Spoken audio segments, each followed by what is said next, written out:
Have you ever had a moment that split your life into a before and an after?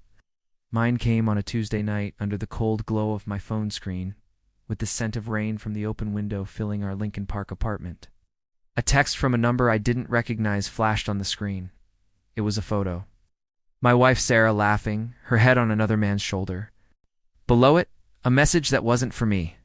Can't wait for our trip. He has no idea. My world didn't just crack, it shattered. If you genuinely enjoy our stories, please subscribe to the channel. Tell us where you're from and what time it is right now. It's always fascinating to know how far our story flows. The man in the photo was Mark, her coworker. Smug look on his face told me everything. This wasn't a one-time mistake. This was a life they were building behind my back. That night, sleep was a stranger. The hum of the city outside felt like a mockery of the silence in our home. I walked through our apartment, a museum of our shared life. The photos on the wall, our wedding vows framed in silver, the silly souvenirs from our trip to Italy. Each one felt like a lie. The man I was, the trusting, loving husband, died in those early morning hours. In his place, something cold and sharp began to grow. The next morning, Sarah was her usual self, humming as she made coffee, asking about my day. I played my part, the clueless husband.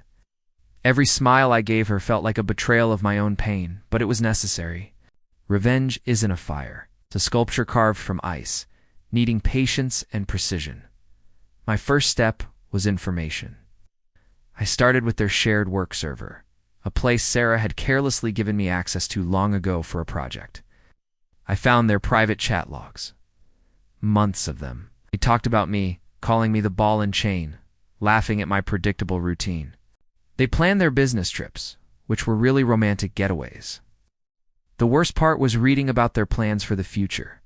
A future that didn't include me, funded by the assets I had worked my whole life to build. My breakdown was silent and private.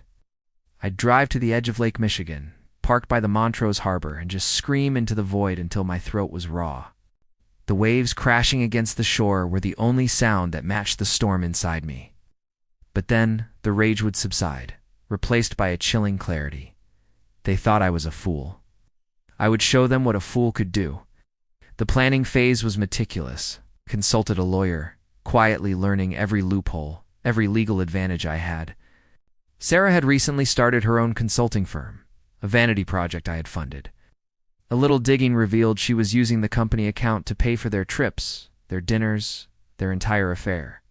She was embezzling from our shared assets, funneling money into her business, and then spending it on Mark. This was my leverage.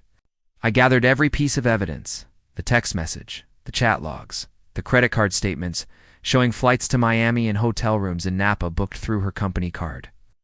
I created a timeline, a perfect, undeniable narrative of her deceit. I even found out Mark was married. His wife deserved to know, but her pain would be collateral damage in the war I was about to wage. The final act was set for our 8th anniversary dinner. A grand, public affair. I booked a private room at Alinea, the kind of place Sarah loved to brag about.